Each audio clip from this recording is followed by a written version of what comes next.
and gentlemen, please take your seats as the next session is about to begin. Ladies and gentlemen, please take your seats as the next session is about to begin. Thank you.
Good afternoon, ladies and gentlemen. If you remained in the room, hello again. If you are new to Holdi, welcome. My name is Claire Mawisa. I am the moderator for this session.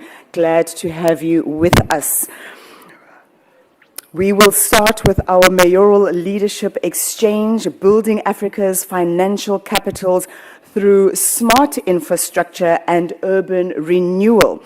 I'd like to now invite to the stage Councillor Dada Morero, Executive Mayor, City of Johannesburg, to open this session with his thoughts and reflections. A round of applause, please.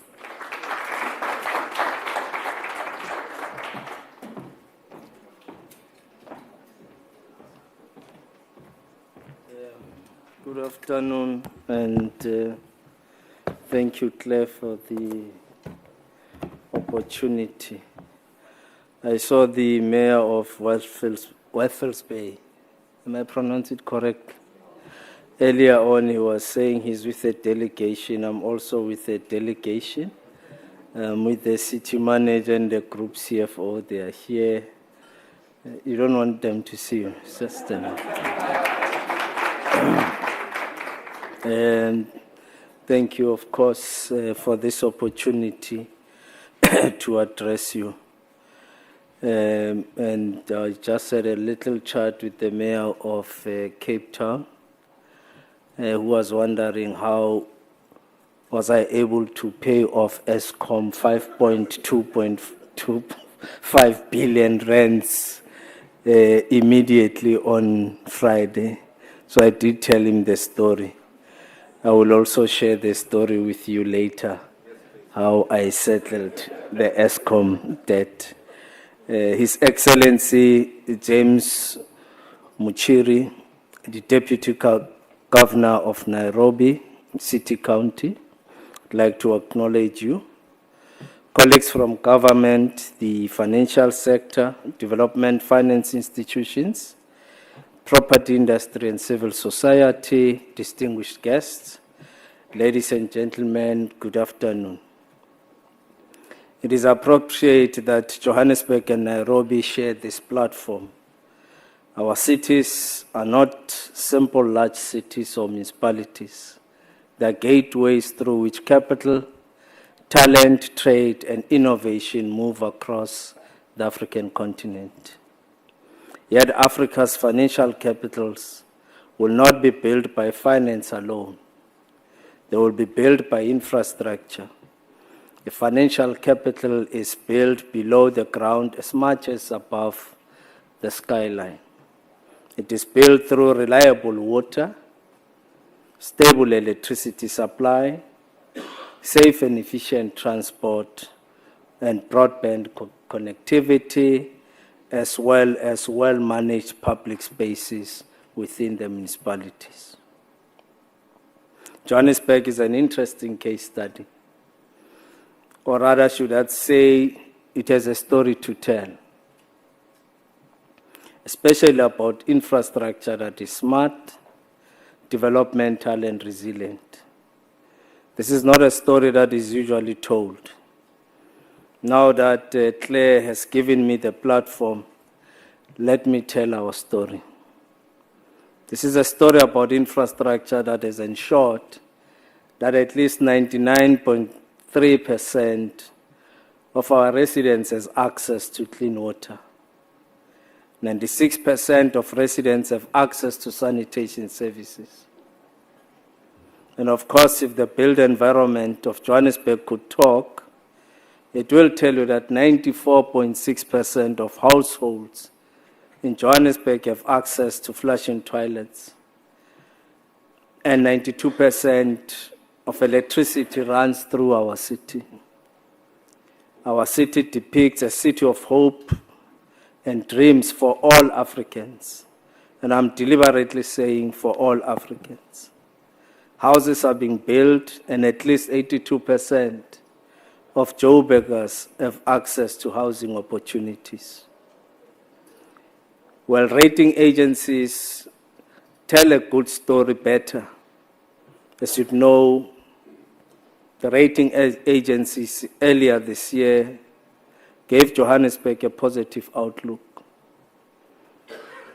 And of course, maybe Eskom is probably leading in telling our story, because we have settled the 5.25 billion rands debt.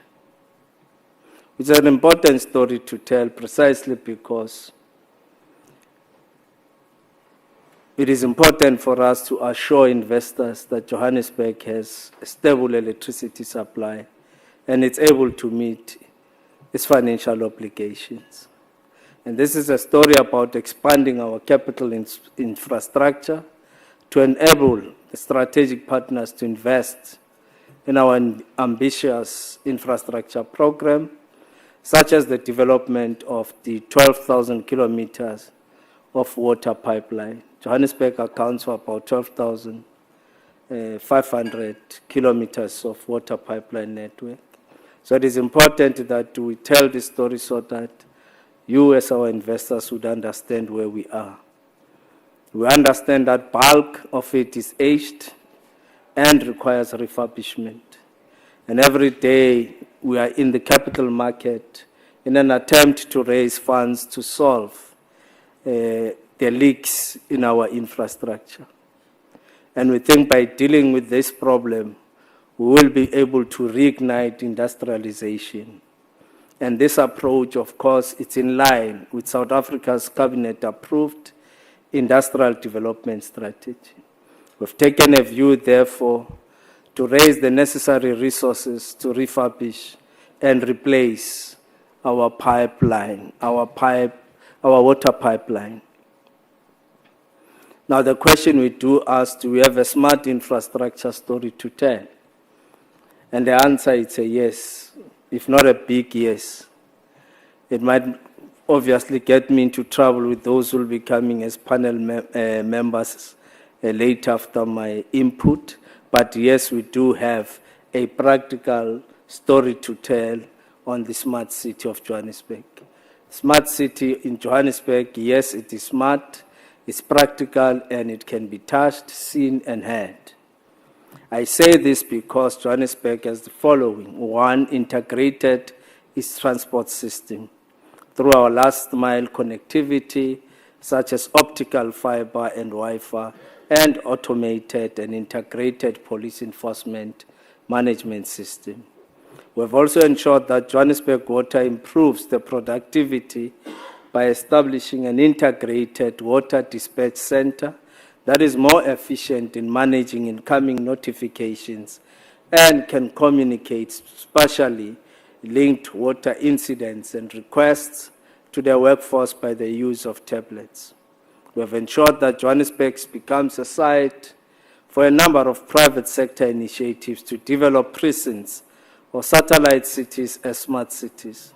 An example will be the best known Fontaine development that promises to build a new urban district, described the narratives of smart and sustainable urbanization. And I would also like to deal with the interventions that we are making on broadband and ICT, the data center, cybersecurity, smart city as a backbone needed for this transformation.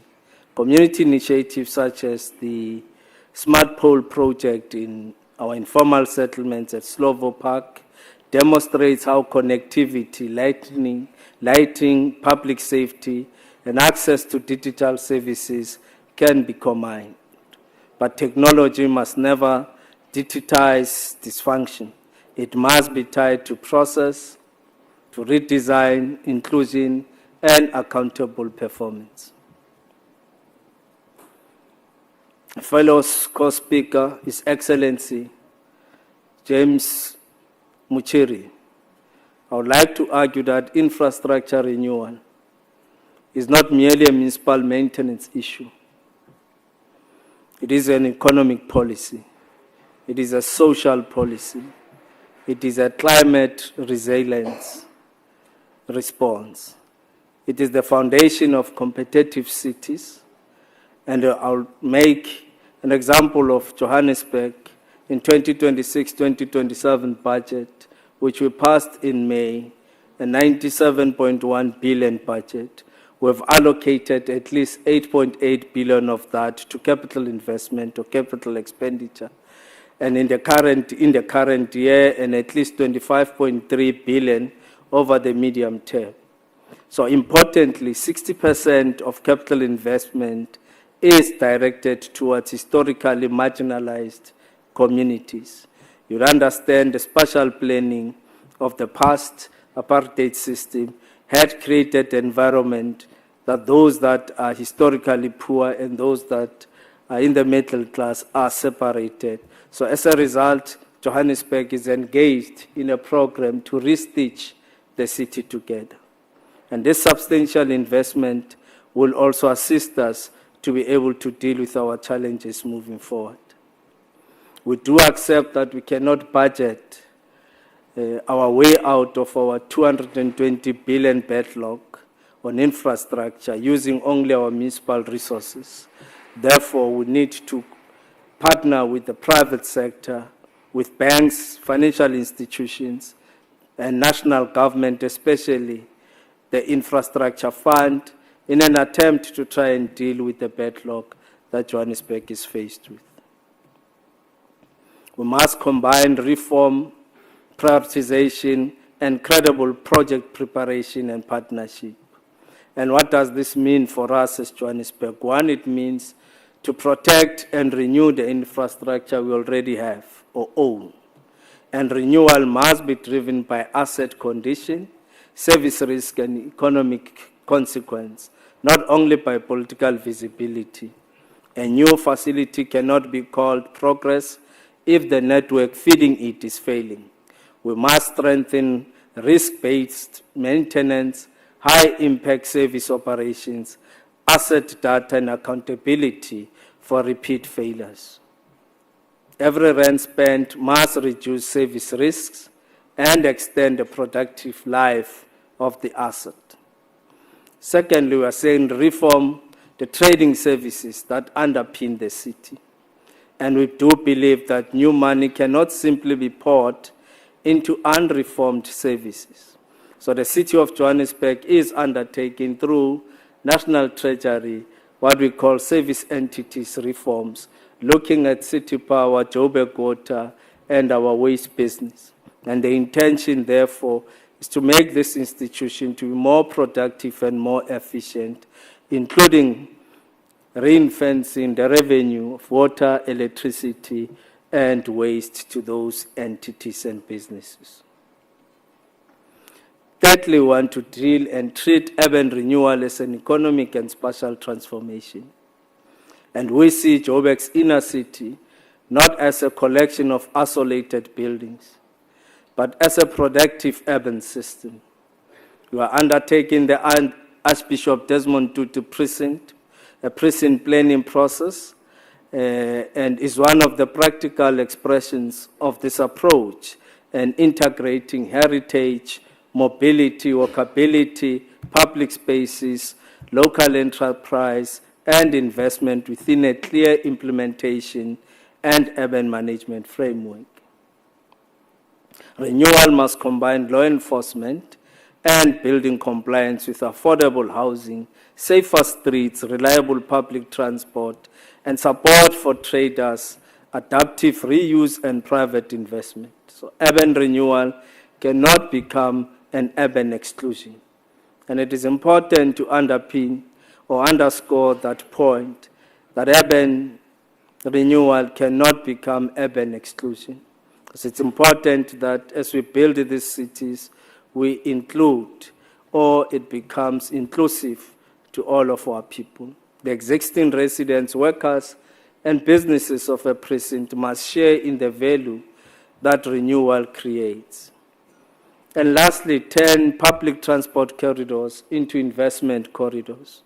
We believe in transit-oriented development, which must integrate transport, land release, bulk services, mixed-income housing, and commercial development. And this is what we are doing in the city of Johannesburg, to also build on our transport infrastructure and invest through what we call the Rea Vaya transport system that is affordable and accessible and quite efficient for our people. And perhaps the other point is to apply a harder test to the idea of smart city. And the term smart city is too often used as a marketing phrase. Johannesburg applies a more practical test. Does the technology make a service more reliable, transparent, accessible, and affordable?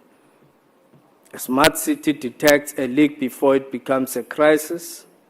We have also deployed leak detectors within our water infrastructure to ensure that we can respond on time to deal with leaks and burst pipes. Lastly, move a project with leads to an investable pipeline. And this is where we've been battling much as these municipalities, but over time, Johannesburg has begun to move beyond that particular challenge to an extent at which we have been able to submit quite a number of bankable projects to national governments and infrastructure, a fund in particular. And this we have done precisely because we're able to put teams together and supported, of course, by the private sector. And I can indicate, as a result of that work, we've also been able to attract at least 3.8 billion facility from the KFW Bank that has supported our electricity infrastructure. We've also been able to attract over 2.1 billion for our new waste technology, which is based on waste to energy. We've been able to attract just over 2.1 billion, with 1.6 of it coming from the infrastructure and the balance of about 500 million coming from the Netherlands government. And this was as a result of us being able to put our projects and get them to bankable stage. And we do agree that infrastructure must create jobs. It must create work during design and construction. It must create more productive economy after completion. And Johannesburg attracted about 26.6 billion in investment over the past year and recorded a net increase of 23,000 jobs in the first quarter of 2026. The task now is to sustain that momentum through reliable infrastructure and faster delivery. Our infrastructure programs must support local procurement, artisans, apprenticeships, townships, suppliers, and small businesses. Sometimes when I can't pronounce a word, I blame it on Bantu education, so do not worry about that part. And at the same time, they must open well-serviced sites for housing, industry, commerce, and innovation. Public investment must crowd in private capital while protecting public value. Program Director, in conclusion, the question is not where we can afford to renew our infrastructure. The question is whether we can afford the cost of not doing so. Johannesburg's message is clear. We are not managing decline. We are rebuilding the productive platform of Africa's economic engine. We invite Nairobi, investors, development finance institutions, property sector, and our communities to build with us. Let us judge renewal not by announcements, but by fewer outages and losses, faster movement, safer precincts, homes and businesses unlocked, and jobs created. If we get infrastructure right, financial capital will flow. If we make renewable, inclusive prosperity, will reach more people. That is the city we are building, a city that is known as the world-class African city. Thank you, Program Director.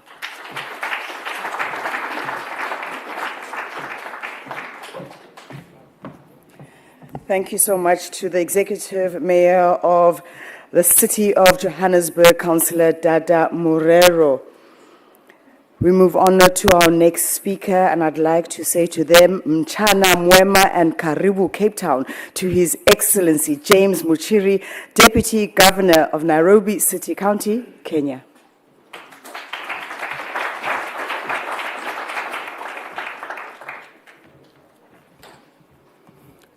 Good afternoon, everybody. Like you've been told, my name is James Muchiri. I'm the Deputy Governor of Nairobi. I came to represent my governor, Governor Sakaja, who was not able to come through, but nevertheless, I'm very much seized of the matters that we need to look at in building Africa's financial capital through smart infrastructure and urban renewal. The first thing I think I'd like to tell you is about Nairobi, a little about Nairobi. Nairobi was built just at the turn of the century. It was built as a railway stopover when they were building the railway from Mombasa, which is on the coast, out to Uganda. And because Nairobi has a series and a system of rivers that run through, they found it useful to set up a camp to operate from an operation base. From there, the rest is history. The city grew and now is our capital.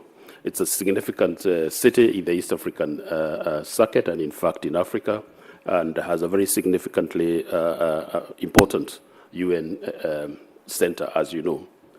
Now, in terms of the things that we're doing in the city, and it is actually very good to hear what Johannesburg is doing as well. We are running programs on urban renewal, and in very significant ways. One of them that we are doing is we are running a program called Nairobi Reverse Regeneration Program. I've just talked to you about the rivers.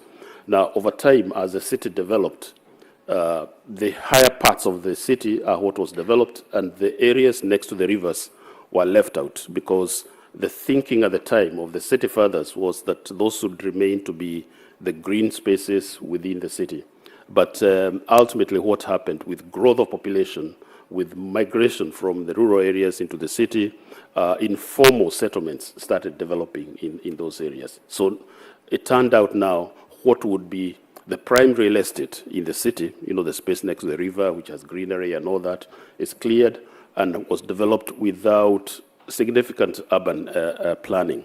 So we are running a very significant program of regenerating these rivers, cleaning up the rivers, pushing people out or moving people away from the rivers, in place of which we are going to put NMTs, that is non-motorized transport corridors. We are going to expand and deepen the rivers, create social spaces where people can meet and actually have useful conversations, create markets, and also create social housing, because, like I said, the people who build in those areas are people who did not have adequate planning resources, and therefore they need support. And that is one of the very big programs that we are running in the city.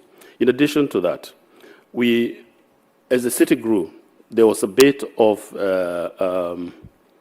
the planning that was done. Whatever planning was done, certain neighborhoods were set out for higher density occupation, and the buildings that were put up there require renewal. So what we have done is we are also running, in addition to cleaning up the rivers and sorting out the settlements along the rivers, we are doing what we're calling urban renewal. Some of the estates that were built in the 50s and the early 60s, we are bringing those down and putting up higher density flats and accommodation quarters that allow us to put more people because of course, the pressure of population. Now, this is where the financing comes through, because we realize as a city, we do not have adequate resources to be able to do that using our own revenues. And we have identified public-private partnerships or partners who we can work with to be able to develop these neighborhoods. The approach we take is we get into a contract with a supplier who has the capital, who has the ability to put up these buildings, and we agree on the kind of houses that are going to be set up, whether there's social housing, then there's affordable housing, then there's parts of the housing that the developer can actually sell and recoup their resources. Our input is, of course, the planning, the land, and such infrastructure. And also, the people who are resident in those houses, we assure them that they will be able to get a housing unit per family as we develop these units. And also, during the period of development, we decant them to a holding area. Either we give them rent money to go and find some place to stay as we develop these places. It's a very significant social undertaking because there is, I don't know whether it happens in other places, there's usually a deficit of trust, as in, if you move us out, will you actually allow us to come back, or will we have the opportunity to get back to occupy these spaces? But we have been able to start that program, and that program goes on and is doing our urban renewal project. It's driving our urban renewal project very significantly forward. The other area that we're looking at in terms of looking at our city is the whole issue of revenue collection. Revenue in a lot of places has been a challenge because we had not automated revenue collection. And we figured that we could get better reach if we made the whole process cashless. And therefore, today in Nairobi, every single fee and charge that you pay is automated. That helps us have a better reach and helps us get completeness in terms of recovery. Now, coupling this with the GIS systems, we are able to identify the spaces where, if it's land rates, for example, the lands that have not been paid for, or where they have challenges, businesses as well, and therefore we are able to target the collection process and the recovery of unpaid fees. The other issue, and this is all in the spirit of urban renewal that we've looked at, is our city has grown very significantly in the years that I've just said, from the 1900s. We have a population of about 6 million in the day and about 4.5 to 5 during the night, because a lot of people come out from outside the city into the city. Our city is only 686 square kilometers, about 1/6 of which is a national park, the Nairobi National Park. So the rest of the people occupy the rest of that space. So we have huge pressure during the day on all the services that we provide. And therefore, one of the things that we had challenges with was water supply. And I know, I think in our first day, we went to visit a program, a very important program that is being undertaken here in Cape Town to help improve the water in the aquifer, the water recovery program. So we have been working on external dams. Our water in the city comes from dams from outside the city. So we've been working on creating new dams to generate additional water to bring into the city to help us alleviate the water shortage that we have perennially had in the city as a result of rapid growth. With that, of course, we've had infrastructure challenges that we need to address. And again, infrastructure challenges relating to roads, lighting, reticulation of water and sewer systems and everything. And we are developing those. One of the things we have done, and this is one of the, I think it's one of innovative ways to get this thing done. We have signed a cooperation agreement, because Nairobi City is a county. And in Kenya, we have 47 counties, each with a government led by a governor and a deputy governor like myself. And then you have the national government, which of course manages the whole country. So what we have done for purposes of flow of finances beyond the allocation that we get from the national government, we have signed a cooperation agreement. And it is through the cooperation agreement between the national government and the county government that we are able to leverage additional financing for the projects that we want to do and the things that we want to execute. Of course, Nairobi has a specific benefit or advantage in that Nairobi is the capital also. And according to Kenyan law, the national government has a responsibility also to work on the infrastructure and the being of the city, of the capital city. So that's one thing that that's how we have been able to raise and bring along the financing that we need to do some of these things. But the bigger focus and the bigger drive is to make sure that we attract people who can invest their resources in the county in the knowledge that they will be able to recoup the investment that they have made. Just recently, a couple of weeks ago, we signed up the Nairobi mass rapid transport system, which is going to be the first project that is going to create a subway in Nairobi, 30-kilometer initial length that we have signed up. Is going to be starting by the end of the year. And again, we are looking to partnering with the investors to be able to do that kind of project. Such projects are long-term, and therefore whoever gets into this has a long-term view of the stability and the bankability of the projects that we have in the city. The other area that we have looked at in terms of making ourselves more efficient is on transport management. We have an automated transport system that we are in the final stages of implementing. And as of now, the one element that we have implemented is traffic fines relating to speeding. So we have cameras across the city where if you go above the speed limit in a certain region, you actually get an automatic fine on your mobile phone, depending on the registration of that vehicle. So if the motor vehicle is yours, then it comes to your phone. If it is your company, it goes to your company, whatever contact that they have, and then you're expected to settle that. That, when we finish the implementation of that program, should be a very big revenue earner because motorists, in some cases, I don't know about here, but they have a bit of indiscipline, which we can convert to money. It's a very good business proposal. You know, you convert somebody's indiscipline to resources for building the city, and it's working. I've seen it, and I've seen. I'm not saying that I've been fined. I'm just saying it has happened. So it's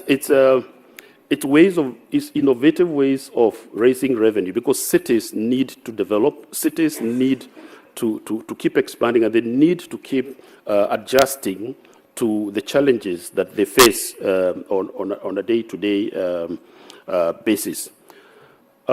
Moving on from that, our other big program that we are running in the city is on garbage management.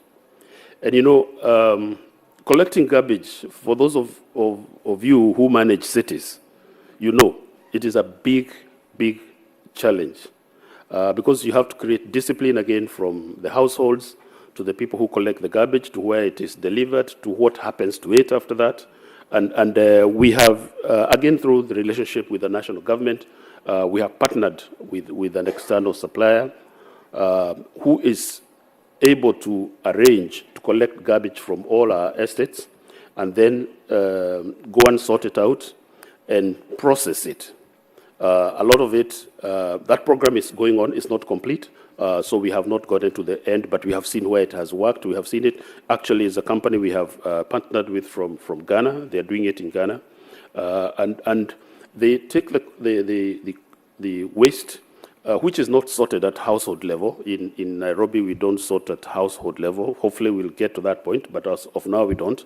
And the plan is this company will sort, then whatever is biodegradable, they can compost that and make compost. Whatever is plastic and all that can be sorted and recycled into plastic products like chairs and other plastic things that they make.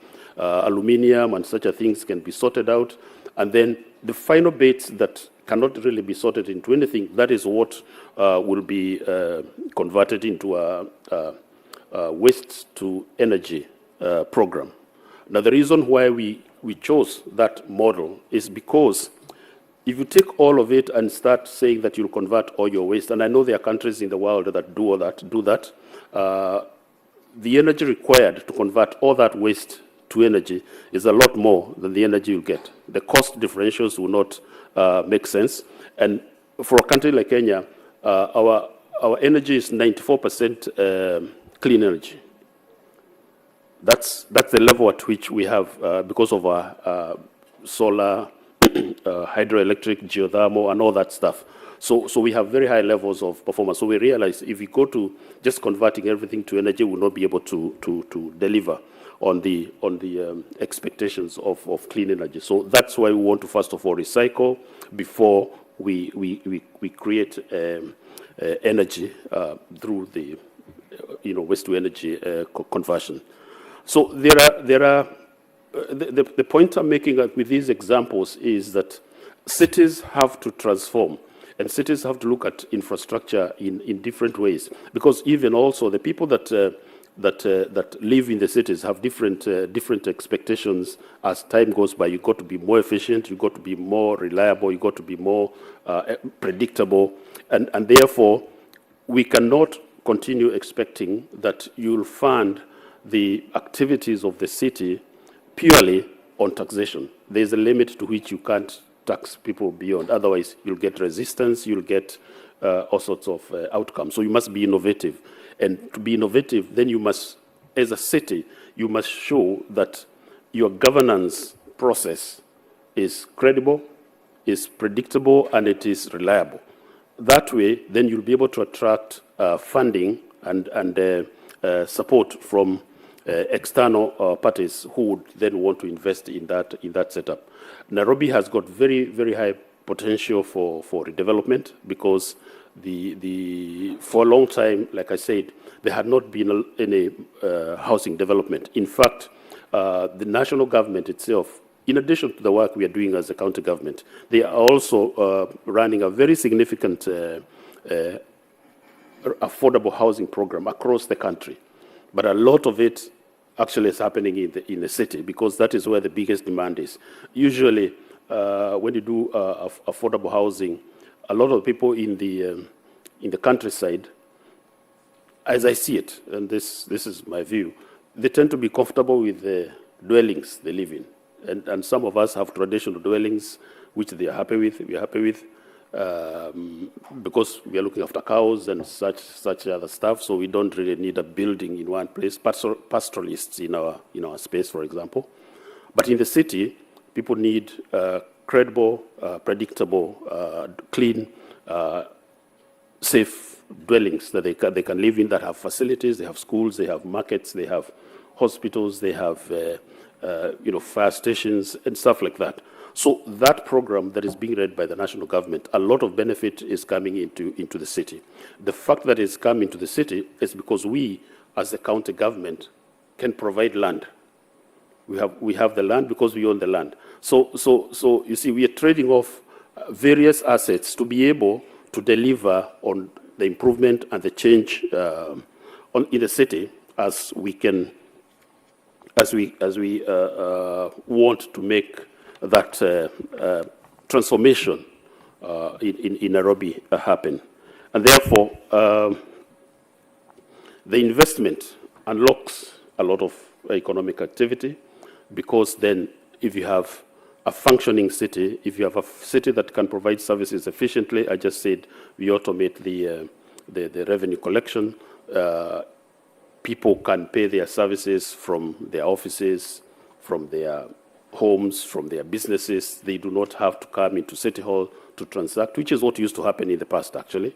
So we get more efficiency, and therefore you get people setting up businesses within the city. So my challenge to cities going forward is to look at the issue of governance, because I have seen, and I think it's an experience of governments are very deliberate. They take and get their actions done very deliberately. I'm avoiding to use the word slow, because that is the experience. But if you can address that, if you can address the expectation that when I expect something from government, within a certain time, I will get a return, then you'll find investors getting more confident. You'll get them feeling they want to be part of that city, they want to be part of that neighborhood, and they want to be able to ensure that they can then come and invest. Of course, climate resilience is an important part. You must also look at climate efficiency and the things that you do to ensure that you're compliant. And Nairobi, of course, being the headquarters of the United Nations Environment Program, we're very much aware and alert about environmental activities. So I don't want to say too much and repeat what the executive mayor of Joburg said, but I think we as Nairobi, we're happy and ready to collaborate and to integrate ideas from other cities about how can we make our cities run better. And my challenge is, as I also listened this morning to President Mbeki, the challenge about integration between various countries, various nations, that when you plan infrastructure end to end, not just within boundaries. In this case, not just within the boundaries of Nairobi, but within the country and the region and the continent. That way, we can have the standard outputs that help us communicate and create the right infrastructure across Africa. So I want to end it there and encourage you, those of you who have not been to Nairobi, to visit Nairobi. It's a nice and vibrant city. There are many interesting things there to enjoy, including a national park, like I said earlier. Nice people, just as good as the people of Cape Town. And it is a very, very good investment destination for all of us. I thank you very much for listening to me.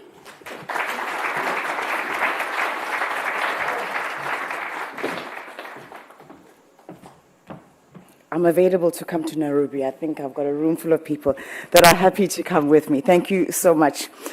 We will now go into our panel discussion, and this panel is going to explore how mayors, governments, investors, developers, and technology providers can work together to transform African cities through smart infrastructure, urban regeneration, and innovative financing.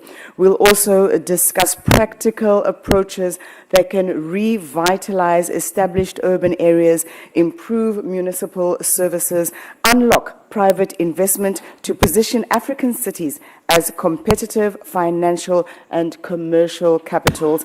I'd like to now introduce you to our panelists, ladies and gentlemen, as they take to the stage.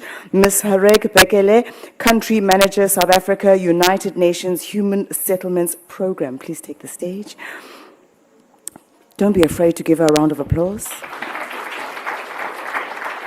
Ms. Jackie Gooch, Managing Director for Transport, Zutari. Mr. Vusi Baleni, Principal Executive Director, the Baiken Group. Mr. Joel Barner, Urban Resilience Program Lead, Adam Smith International. And Mr. Jim Hodges, Head of Regional Hub for Southern Africa and Indian Ocean, European Investment Bank.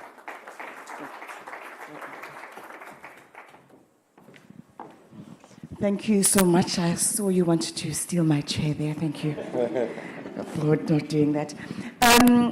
Hareg, I think we'll start with you because Councillor Morero alluded a little bit to what I wanted to ask you. Let us not assume what smart cities are, but what should that mean in the African context beyond technology? Thank you. Thank you for that question. Indeed, our capital cities are trying to catch up with all the technology aspect of smart cities, the Internet of Things, but then the secondary cities and smaller towns where the Internet of Things has not reached yet, does it mean that they're lagging behind on being smart? I think there is a wealth of knowledge in traditions that can make our cities and settlements smart in a way that knowledge is telling us these days. We have a long list of knowledge that is available to us in our settlements, in the populations, in traditions that make our cities smart. Deputy Mayor from Nairobi mentioned the rehabilitation of a river. That is more or less a nature-based solution to adding quality of life. That is also true for other cities like Addis that are doing more or less the same thing. There's also urban greening that's happening in bigger scale in Addis Ababa. That is changing the image of the city, but also adding a layer, what now we call, now that knowledge is available, we are trying to avoid heat islands. But then the tradition is there, way before we were born, that trees do actually reduce the temperature, the heat that we are suffering. Europe, Africa, we are suffering from heat waves. But then the knowledge has been there. In more greening, we are making our cities and settlements smarter. But again, what we should ensure in talking about technology and smart cities is also in not leaving behind those that are disadvantaged, what we call now the technology divide. Does it mean that while we are having sensors for our city centers, the CBD, should we also not integrate the Internet of Things, technology, to informal settlements, to disadvantaged, poverty-stricken settlements? It's only when we use this data, what the sensors have gathered, and we use it to our own need to inform our growth, economic inclusion, leaving no one behind, that we consider our cities and settlements smart. Thank you. Thank you so much. Ms. Gooch, what does it take to move from individual transport projects to an integrated mobility system that connects people to jobs and opportunities? It's a very good question, and good afternoon, everybody. I believe what moves from individual projects is an understanding that transport in itself is also not just about individual modes. It really is about connecting all of those together into an integrated network. When people move, we don't see a city as individual silos. When we interact in a city, we don't see it as just water or just energy. And it's the same thing in transport. All of the pieces have to work seamlessly. So as moving from a journey when you're deciding to leave your home, go to work, live your day, and then get back home, it is one that flows seamlessly.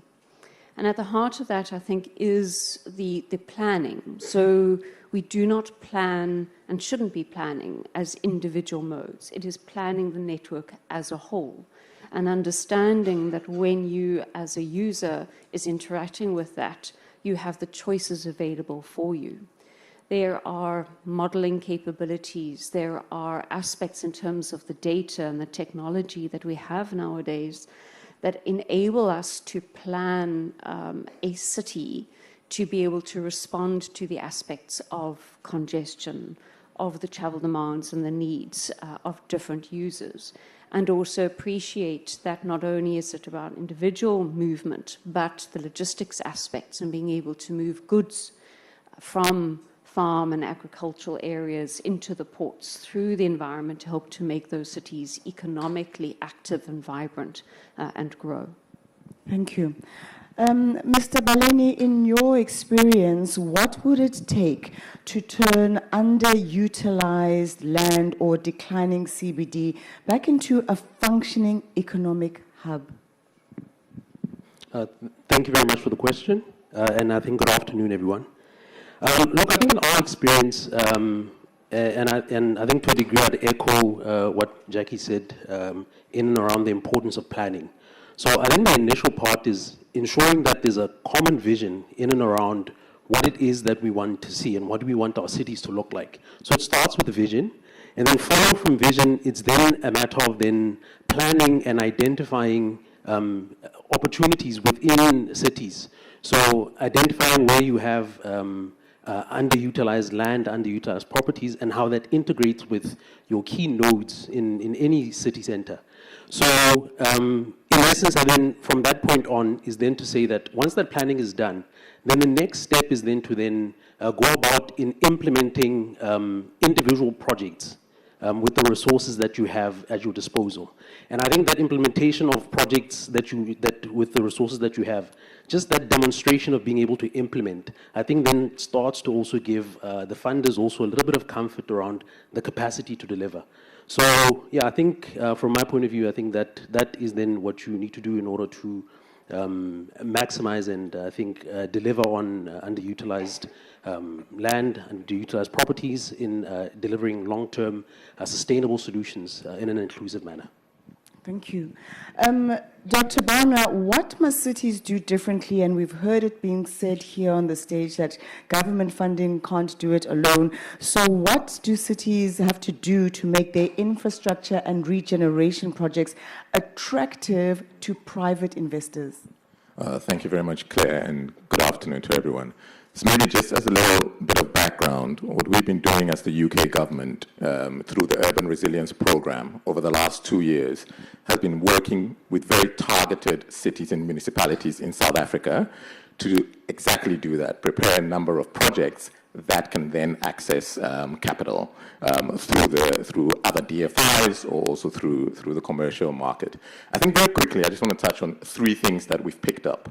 And the very first thing, and some of these are quite obvious, but when you see them in action, it gets real, is around project ownership.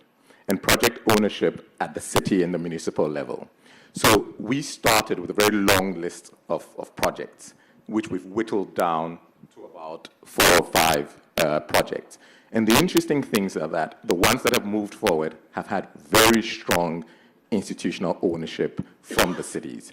I don't want to name specific projects and cities, but it's very interesting that in certain cases, in the transactions that are working, you've had municipal managers that are sitting in technical meetings for 6-7 hours, engaging on the transaction. Because what you're doing in a project, really, is actually solving problems. And when you've got senior leadership involved in the process of actually unpacking projects, you can move them very, very quickly. I always joke, and I know Jim from a previous life as a banker, is that the bankers on this side follow certainty. They don't follow risk. So it's around how do you package your projects in a way that will get investment ready for them. Very quickly, Claire, the second thing I wanted to touch on here is that, and it's important to say this, in as much as we plan, and urban regeneration projects are large, not everything that's a project on the municipal side is a project on the investment side. And being able to understand what is an investment-ready project and how do you package that project is critical. The deputy mayor, I think, of Nairobi County talked about the garbage project. And we've actually been similarly involved in a similar project on the waste side. And when we started with the city, they insisted that it had to be a waste-to-energy project. And actually, interesting, what has succeeded is actually scaling it down to a very simple transaction that is a waste separation at source, and now we're able to finance that. But if you insist that it has to be a large waste-to-energy project, a lot of the times, these kind of large service delivery projects cannot then be packaged as investment-ready project. And it's getting over that bridge of what is a municipal service function and what's an investment project. And that's a critical thing. Thank you. Thank you so much. To the person who's known in another lifetime, Mr. Hodges, how can development banks help cities overcome limited revenues and borrowing capacity? Thank you very much. And Jolly, I think you've stolen my thunder on that side. I think one of the things I want to push back a little bit, I think, just to give this audience maybe a bit of something to think about is, it's interesting, the Deputy Governor mentioned the BRT. It was actually my project that I started it before I came here to South Africa. So it's great to see that project coming into space, and the fact that the people like long-term investors like the European Investment Bank are here for the long term. But I think that it's quite appropriate that I'm at the end of this queue, because I think that sometimes people start with the financing and they say, how can we attract financing? And that's not really the way it should be done. And that's why I want to push back a little bit, because instruments like PPPs, infrastructure bonds, all these clever, innovative products are not particularly new. We know how to do them very, very well. That's not really been the limiting factor for big investors like the EIB to come in on board. The really big challenges we always face is bankability of projects. Are they at the right level? Predictability of revenues is the other one, and the creditworthiness of municipalities. They're really the three big challenges that we face, and that's why I say I'd like to push back and say that I think the way people approach financing is not typically the right way. And I think that rather than saying, how do we attract financing to do our urban regeneration, I think they should turn the question around and say, how do we use all of the assets, all of the information, all of the infrastructure within a municipality, and how do we turn that into an investable project that will attract capital? And I think once you answer that question, then everything flows. PPPs flow in, DFIs flow in, blended finance flows in, everything flows into that model. But if you don't answer that question first and try and start with the financing angle, that's where people I see always get stuck. And I think that's why it becomes incredibly difficult to help from a financing perspective, as Joel mentioned, is because we're looking at very different things in terms of getting that done. And I think it doesn't relate just to us, it relates to private sector capital, etc. We are, the EIB, a catalyst.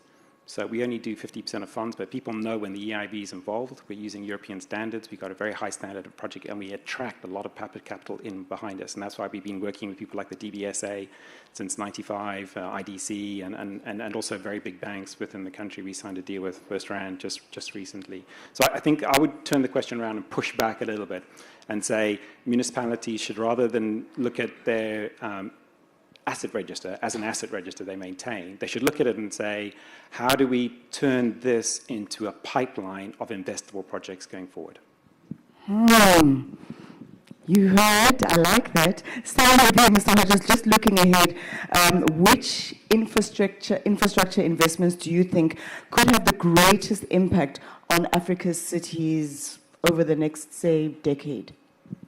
That's a really good question. I think we're at I think cities in Africa are in a very interesting moment, because I think when I look at our experience in Europe coming through here, is that Europe have got old municipalities with a very unconnected systems, and they're struggling to bring them all together. I think municipalities in Africa are at a position where actually they can leapfrog and start at ground level. And I think technology will be a big driver for that. So I think you see in Aachen, it's a German city very close to us in Luxembourg, they built this concept of a digital city. And they've reconstructed the entire city digitally, integrating everything from water to energy to transport to lighting to movement of people, housing, everything. And they can then now be in a position to say, what's happening in my city, to saying, what can we do and what would that impact have on our city? And that's a massive change, because they're not then behind the curve, they're ahead of the curve, and they're creating investments and looking for investment opportunities that can build the city much further. And once you have that kind of knowledge, and cities are in a position to sort of say, well, what investments could really attract private sector in here, and collectively, holistically? So maybe the road doesn't do very much, but what does that road create in terms of holistically that Jackie mentioned about those, looking at those flows coming through? So I think any municipality that can look at an asset, identify clearly the problem with that asset, as Joel mentioned, and then work out what the predictable cash flows from that project could be. Those are prime for capital investments coming through. So I would say, in my view, is like maybe not look at particular assets and say, is it water, is it housing, is it social housing, is to sort of say, what's the asset, what's the problem, what's the flows, and then you'll see the capital flow in behind that. And I would encourage cities to look at their assets that are underutilized and thinking and allowing the private sector to relook at those assets, particularly in places like CBD, whether these old buildings could be used for housing developments or anything else, and tied it into transporting. So I would say, open it up and have a very different view of your assets. Thank you so much. To you, Ms. Gooch, how can cities use data and technology to make better transport decisions without losing sight of citizens' actual needs? Well, I think it comes to some of the conversations and the input that we had a little earlier on from the executive mayor and the deputy governor around the utilization of sensors, of cameras, of the technology that is in place and embedded throughout, whether it's a city or across the road networks, if you're thinking about not only fining people for speeding, but potentially being able to also get a sense of overload control across your network and make sure that you're protecting the asset base that you have. By gathering that information and pulling it through into, as was mentioned, the idea of almost digital twins and the data that you can pull together to get a sense of how people are moving, how are goods moving, at what point of the day are they moving, from a road safety perspective. If you understand when are road crashes happening, what's the cause of it in a particular area? Is it based upon the weather patterns? Is it whether it's the speed? Is it at a time of day over a weekend? It means that governments, authorities, and the teams that support them are able to intervene more appropriately so that you don't have a broad-based approach. Often there's a case of, well, a one-size-fits-all, but you're actually then able to drill down to the particular point and make the intervention that's necessary that'll help change somebody's life in that positive way. So utilizing that, pulling it together in terms of central hubs, traffic management centers, data information to respond in emergencies, those are the types of things that one can utilize from a technology point of view to create a positive impact that really does respond to the citizen, as opposed to them feeling that Big Brother is watching. Thank you. We've just spoken about how to make that positive impact, but what should cities prioritize to improve everyday life for the citizens while also becoming more competitive and investable? Ms. Begele? Thank you. I think our financial heavy panelists can agree that not most African cities are investable and not that much competitive when it comes to the risks that they carry. So in just making life better on a daily basis, and considering that not many African governments have the financial capacity to address infrastructure deficits, I would say targeting on sanitation, water, basic services, waste management should be prioritized. This is because, number one, it is also a human right to, water is basic for life. It can address so many things. It can avoid visits to hospitals in a sense that you can address a lot by addressing the needs for sanitation, water, waste management, basic services. If we have to, again, prioritize, I would say transport, mobility, connectivity is also key. This is because next to health, water, sanitation, connectivity is key in sustaining societies. If we have to address the needs of the society, of everyone, leaving no one behind again, then jobs are equally important because we are creating opportunities for everybody. And then making transport affordable also indicates that we make connectivity possible. And then if we go down a certain line, and then we can rank down to other services that should come based on the priority and stand of the city leaders that are around us and also present in the room. Thank you. Thank you. Mr. Baleni, how do we ensure that regeneration creates jobs and opportunities for existing communities, not just building new buildings? So, and again, I think I go back to the issue of starting any project, I think, with clear vision. So, you build in those parameters around creating jobs and inclusive economic growth in how you design the project. So, from that point of view, then, in establishing the project, you already need to start by really determining what those opportunities are for creating jobs. So that's the one, and that's with the end product. But I think during construction as well, there's quite a lot of jobs that are available and a lot of opportunities for SMMEs to participate.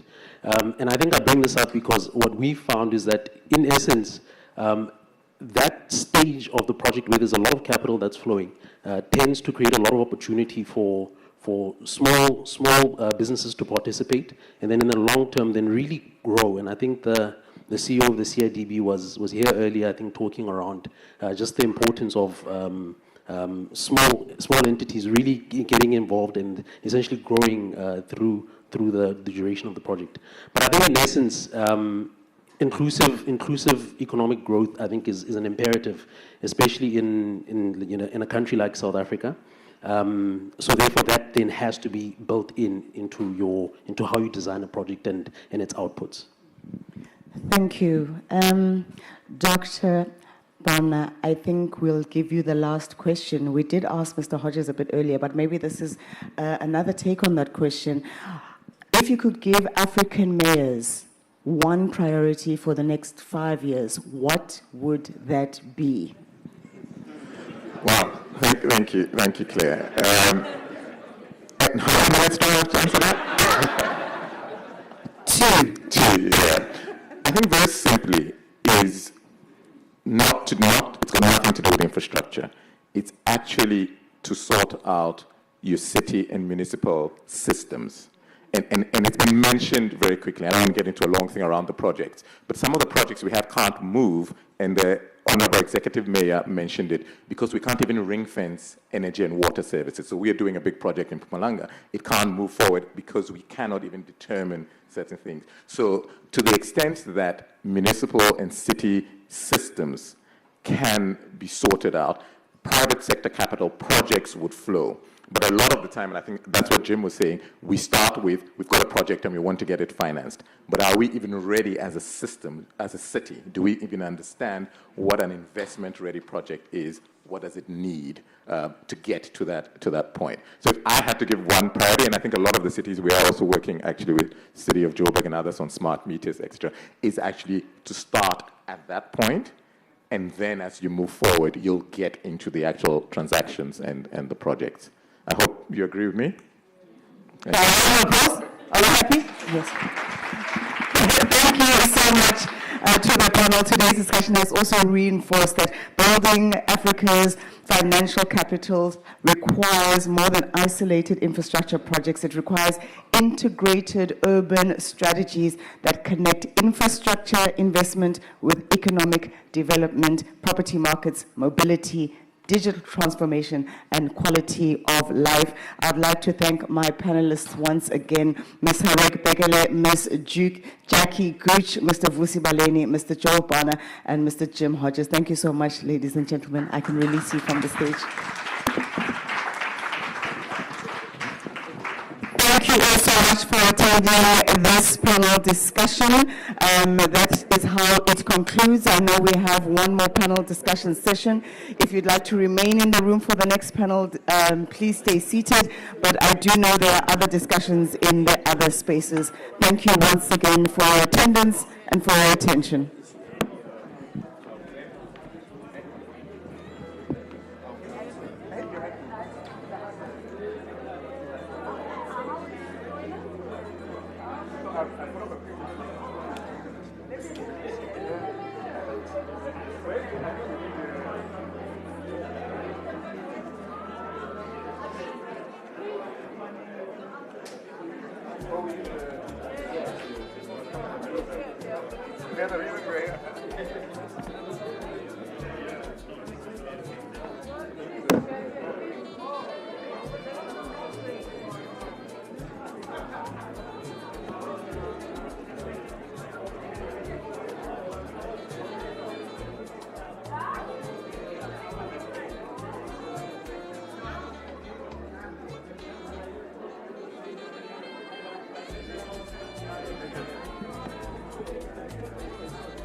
Perfect.